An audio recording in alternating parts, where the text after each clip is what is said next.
All right. Welcome in. This is Toilets to Titles. This is a little bonus episode action for you on a Saturday morning. I hope you have your cup of coffee. Hope you got your donut, your bacon, egg, and cheese sandwich, or what is it down in Jersey? They got the pork Taylor roll, ham, egg and cheese, Taylor ham, egg and cheese. pork roll, pork roll is South Jersey, Taylor ham, North Jersey. All right, that's my school.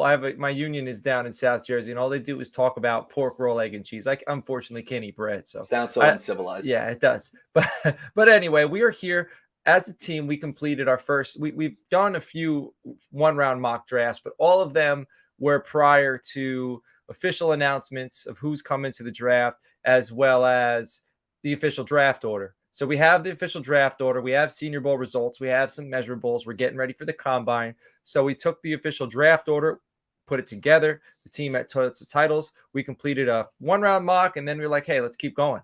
So instead of our first, it wasn't our first 1 round mock, but official one kind of. We made it a 2 round mock draft. So I do want to thank the mockers. Nino Brown joined us, George Reed joined us, Jared Gray, Dennis Denow, and then Joe, who's here with me now. Joe knows at JoeJ_Clark on the Twitter. He is the master. He does everything. He's chief editor over at Toilets to Titles. And Joe, how are we doing this morning, man? I'm doing great, especially I am reveling in the recent promotion to the C-suite. So thank you so much. And it's funny because we originally was going to be a one-round mock, and we were just having a good time with it. And we were like, hey, anyone want to go for two? We went for 2 rounds, and we slightly contemplated making 3 rounds, but we tossed it aside real quick. I think we all had our real jobs to focus on. Uh, Yeah, so the way it was easy, one of the reasons it was easy is we moved a lot of our communications over to Gilded. So there's an app called Gilded, and the Title Tribe, which are fans of the Titles community. If you want to get in our Gilded Title Tribe chat, reach out to me on the Twitter at Coach Sheps, or reach out to the show at Toilets Titles. We'll send you the link. You get in there. It's free. It's access to the group, and then things like that mocks we did in that chat, you can join in on. And it's not just mhm. that IDP, rookie, all sorts of content. It's also an easy way to get into the Frankenstank Listener League. So anyway, we moved all of our communications over to Gilded. We used to have the Frankenstank chat on GroupMe. We had a bunch of chats on Twitter. Now everything is in one place, and I feel like it's so much easier to navigate. And I feel like the conversation is more fluid. So we were able to complete that mock in there on toiletstotitles.com. You can check out the full mock. We are going to pull it up here during the draft, but I'd appreciate it if you go check it out on the site, and then eventually we'll post this episode up there too, so you can hear some of our thoughts. So me and Joe this morning, we're going to be talking about a few of the picks that stood out to us in this mock draft. And obviously, when you got 6 or 7 people mocking, especially this early in the process, there's not a lot of general consensus. There is if you are looking at it from a different perspective, but we like to think analysts. That's what we try to do. So everyone in here has their own strong opinions, right? They're not driven by the herd. So we're all not on the same page, but I think that's what makes this great. And I think that's probably generally what the NFL is like. We usually hear groupthink, and then there's probably like half the first round is usually pretty surprising. And then it's Yeah. surprising from there on out. But I also want to remind you guys before we start discussing this, if you're watching on YouTube, please hit the subscribe button. Please hit the bell. Every time we go live, you'll be alerted. Like and comment. Let us know in your comments what you think we did right, what you think we did wrong. And if you have an Apple podcast, throw us a 5-star review. So, Joe, why don't we bounce back and forth? All right. So, why don't you start with the first round pick that stood out to you? And then I'll go with the first round pick, and then we'll bounce back and forth there. Sounds cool because it's funny because Coach and I were working in the same document getting prepared for the show. And we each picked 2 players in the first round and 2 players in the second round. And the first two, my 2 players in the first round that originally I was going to pick were picked by Coach already. So we were on the same page there. But you are going to see there are some players. There are definitely 2 players in my mind that didn't actually weren't picked in either round. And so it's which is interesting, the first player I'll pick up, though, that stood out to me is Jalen Duncan, who went at 19. George took him at number 19 for Tampa Bay. And that was a pick that might have been was one of the first picks in the first round that was, controversial just amongst us who were Yeah. doing the mock in through Gilded. And, some of us were like, no way, Jalen Duncan goes that high. May not even make it into the first. And I'm actually not that high on Jalen Duncan myself. However, I have seen him all over big boards. And as George had said, in defending the pick, and not that he really needs to defend it, but in defending the pick, he said that he saw a recent mock draft from someone he respects who had Jalen Duncan going at 19 to Tampa Bay. And so, he's one of those players that I think is a wild card, that can, a player like Jalen Duncan's taken, and there maybe some other, seemingly higher value picks, regardless of position, who could wind up falling back to another team. But I thought Jalen Duncan is someone, he's an offensive tackle out of Maryland. I think he's pretty raw, but there's a lot to work with there, and there's a lot of upside. His floor kind of worries me a little bit. That's why myself, I see more as like a high or mid second round pick. But Jalen Duncan was someone I wanted to bring up because he is. If you look at other big boards, just wherever, he's all over the place. Is he the Tyler Smith of this mock draft? Bingo. Yeah. Yep. I actually defended George in that chat, and I was like, hey, Tyler Smith went to Dallas last year where no one was expecting him. But though I had no problem with it because Tyler Smith went to a team that knows how to identify, draft, and develop offensive linemen. If he had gone to say like, pretty much any other team, I would have been like, oh, it's probably a mistake. But once Dallas took him, I'm like, that makes sense. All right, hey, let's scroll down the mock draft so they can see some of these first round picks. I'm going to go with my first round. It wouldn't be proper if I didn't highlight one of my selections in coach fashion. So I'm going to go. I picked for the Raiders, and I took Anthony Richardson, number 7 overall. And that's one pick before CJ Stroud. And I believe we had Bryce Young go 2, and then we had to the Texans, and we had Will Levis go 4 to the Colts. And Nino obviously took Will Levis. That's his guy. So I took Anthony Richardson over CJ Stroud. And generally speaking, what the Raiders usually look for, freaks. Big arm. Right? Freaks, cannon, super mobile, tons of potential. I would argue the ceiling for Anthony Richardson is not just higher than CJ Stroud. I think it's immensely higher. The floor is lower. And I think everybody can agree on that. But the ceiling is immensely higher. I think McDaniels goes out, gets a guy like Jimmy Garoppolo. I do. And then Anthony Richardson gets to sit and learn behind a pro. Jimmy Garoppolo is a pro. He's been around young quarterbacks. Trey Lance, it's still debatable whether this guy fully developed or not, but Brock Purdy was taken in the Mr. Irrelevant. And yeah. I'm not saying Jimmy is responsible for their development. I'm just saying it's good to have a young quarterback who needs time to sit behind a guy like Jimmy Garoppolo. And it helps that Garoppolo has experience around young quarterbacks. So I think Anthony Richardson ceiling is through the roof. I know we got, Boomer, Nino, we got a lot of guys in the team that are huge. So check out the CFB Nation. Check out P2P, which is now over on CFB Nation. They've watched this film, and I trust these guys. Okay, I trust them. They're not sold on his ability. But my thought is he's done enough, and he's shown he can do everything you need a pro quarterback to do. He might not have shown it regularly, but I do think an NFL team is going to see the film. They're going to see the upside, and they're going to try to put the pieces in place to get that out of him consistently and regularly. And that's their job.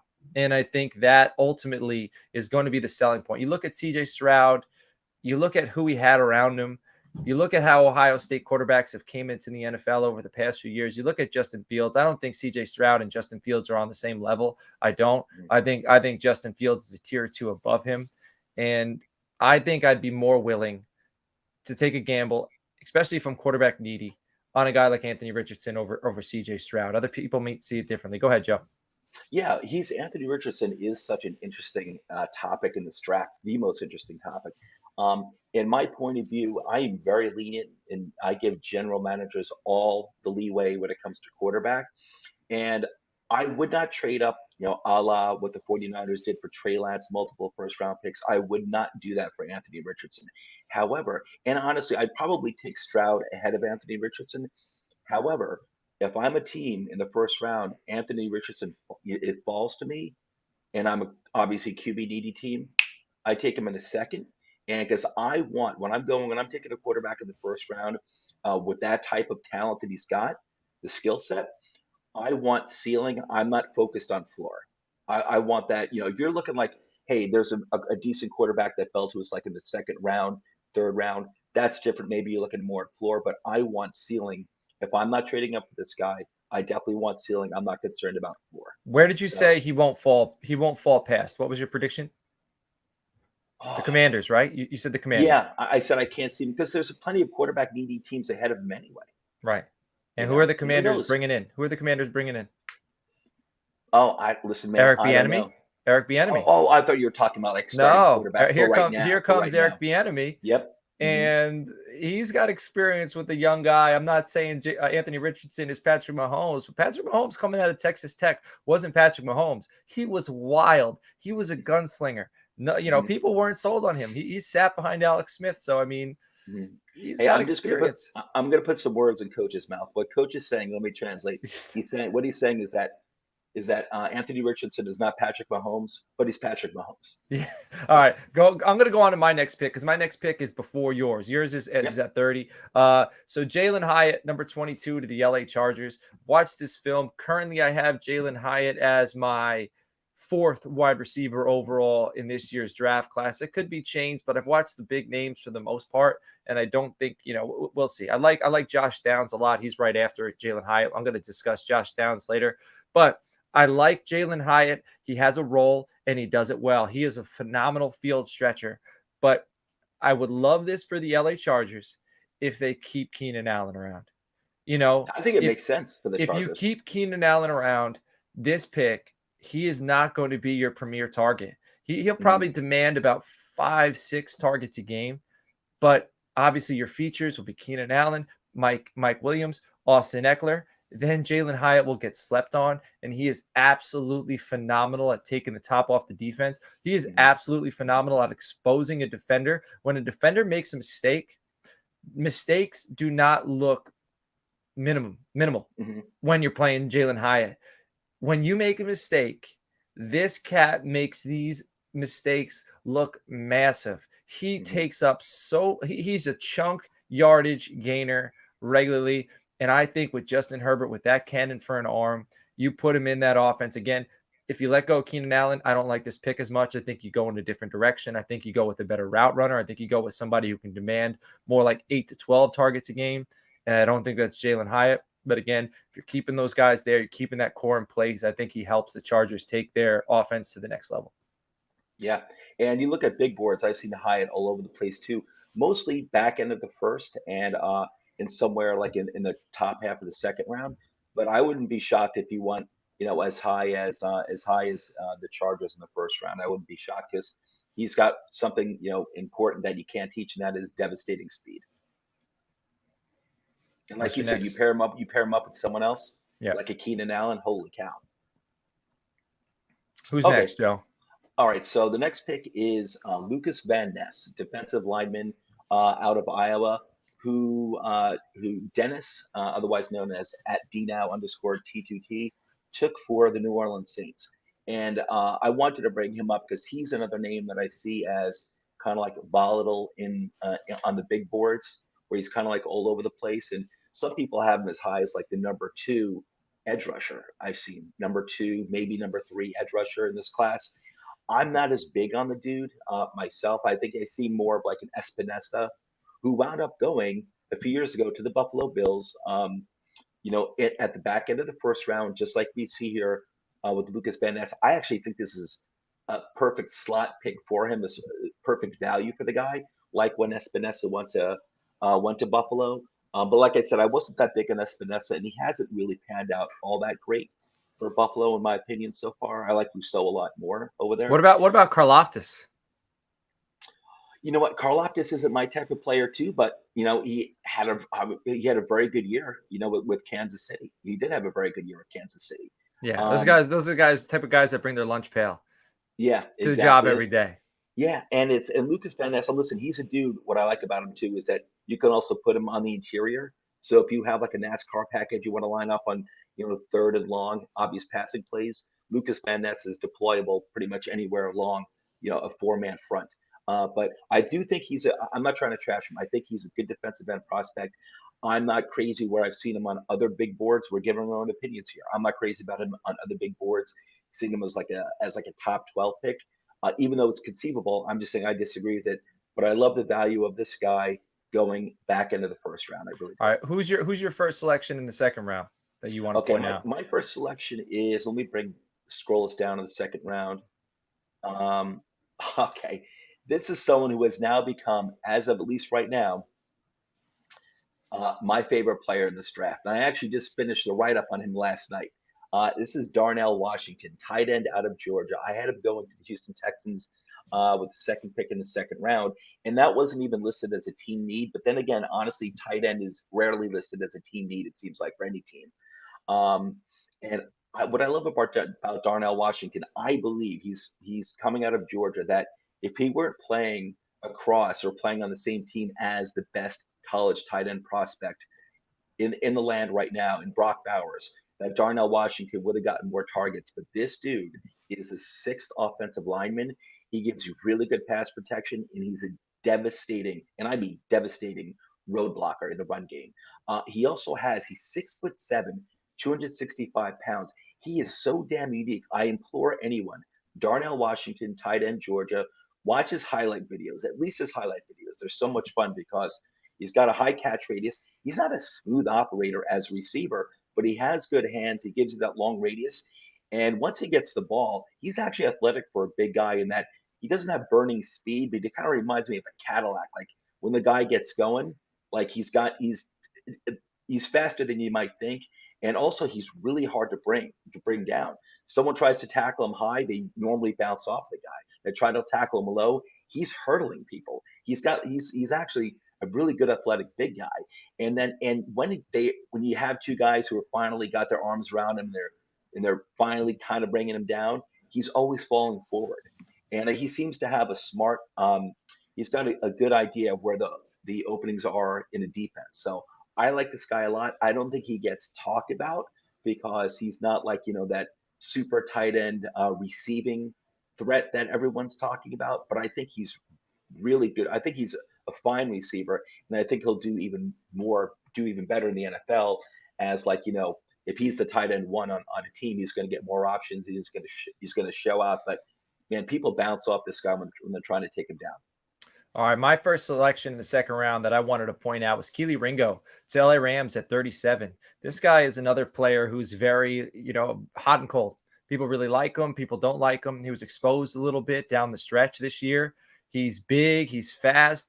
He's limited when it comes to, moving laterally, open up and sticking with those elite route runners. But at 6'2" and what he can do, he's still a very athletic player. Mm-hmm. I think with the Rams now, Jalen Ramsey, possibly we're hearing buzz that he could be a casualty, and he came out and said he ain't getting cut. So you look at his numbers, but maybe he gets moved on from. I like this pick a lot more if you keep Jalen Ramsey around. I think Ringo's better in zone Mm-hmm. than he is in man, and I Mm-hmm. think having elite defenders around him will only make his job easier. That's why he's not a first round pick. If he was a first round pick, he's the type of player you build the defense around. But now when you're in the second, he's a very strong player that you can fit into a defense. He has a role. He takes up a lot of space. He's physical. Played at Georgia. He's played against the top talent in the NFL. It reminds me a lot of Trayvon Diggs when he was drafted, I want to say like 3 or 4 years ago. He was a guy people were, before the season, he was a top 15 pick. Dallas, I think we picked like in the 20s that year. And we Mm-hmm. were thinking maybe we'd take Diggs in the first, and then he was there in the second when we picked in the 20s. So I think Ringo is a guy that I think he's a very good player. I think the guys he was playing against were absolutely outstanding. Like they were some elite wide receivers who exposed him, and I still think there's enough there. Again, 6'2", 210 pounds. I think he's gonna run fairly fast at the combine, and that's probably gonna increase his draft stock. I wouldn't be surprised if he goes at the end of the second. But this year, cornerback class is loaded. And you're going to talk about a corner that I really like and that we talked about on the clock Thursday night. But before we get to that guy, let me talk about my last pick. It's Josh Downs to the Green Bay Packers at 46. Josh Downs I have right after Jalen Hyatt. I think Josh Downs is a better route runner. I think he's one of the best route runners in this draft. I love what he does from the slot. And you look at what Green Bay Packers were trying to do with Amari Rodgers. Amari Rodgers is more of that like a punt returner in the slot. It's a guy who's a little more physical. He's a guy you're trying to get the ball in space, and you're expecting him to break tackles and break the big play. Josh Downs is not that. Amari Rodgers didn't work out. Josh Downs is an all-around player. Josh Downs is he reminds me a lot of like Julian Edelman, like those type of Cole Beasley.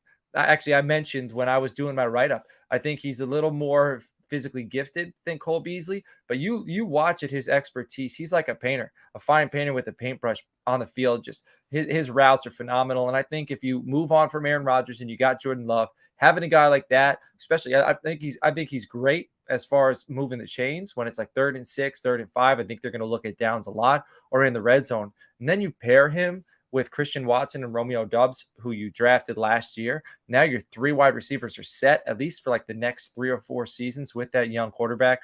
I think you're in great shape. I think that's a home run for the Green Bay Packers. And there's so many good slot receivers in this class. It's really pick your flavor, right? Yeah, that's like one of the strengths of this class, the slot receiver. It's really, really heavy talented. I think Flowers is really good. I think Flowers is more twitchy than Downs, a little more explosive, but I think Downs is more refined. And I like the hands. I like the way he plucks the football out of the air. So I really like him for the Green Bay Packers. So Joe, why don't you discuss the last player we have on this list? Yeah, I think second round pick is either Zay Flowers, who I think could go in the first, or Josh Downs. You get either of those guys in the second round, be happy. Flowers is 6 for me, right after Downs. So I'm going to be releasing my top 15 probably on Monday, my wide receivers for the draft. So he's, just so you know, he's 6. Yeah, no, it's a damn good slot receiver class.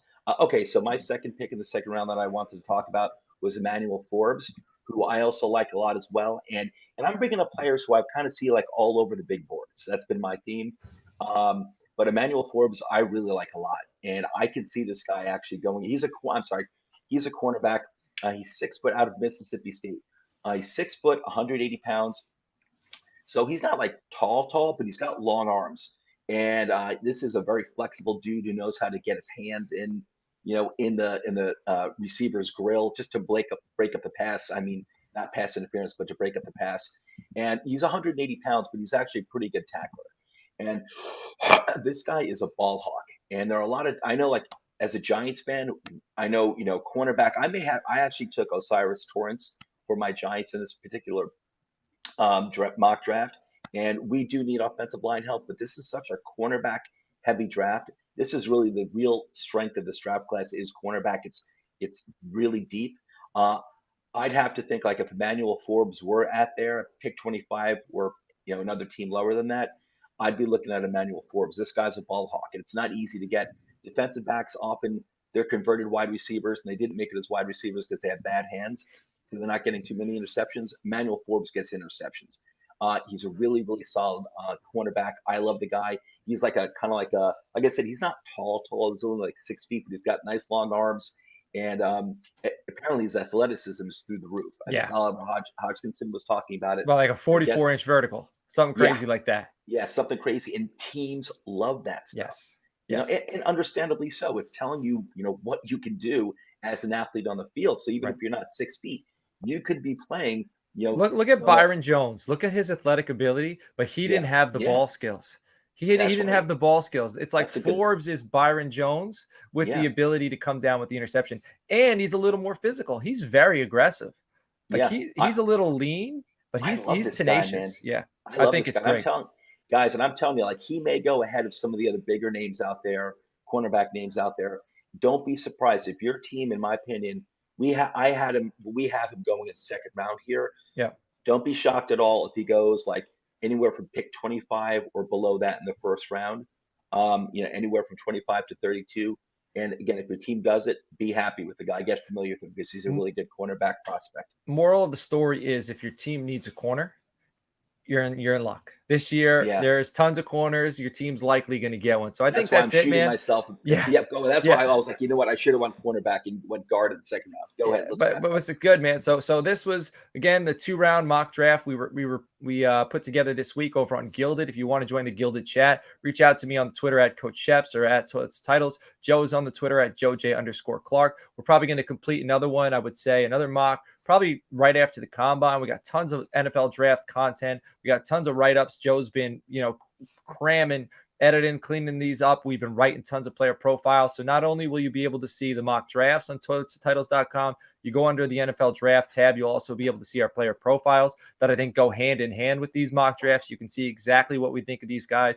You can see the film we watched on them. You can see some of their measurables. As the combine comes around, we'll have exact measurables in the pro days, 40s, all that good stuff. So we have tons of content over the site.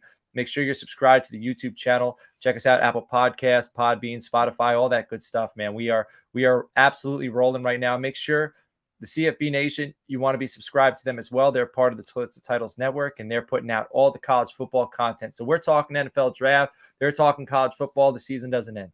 So stay tuned. Toilets and Titles. We will see you all later on. Take care. Adios.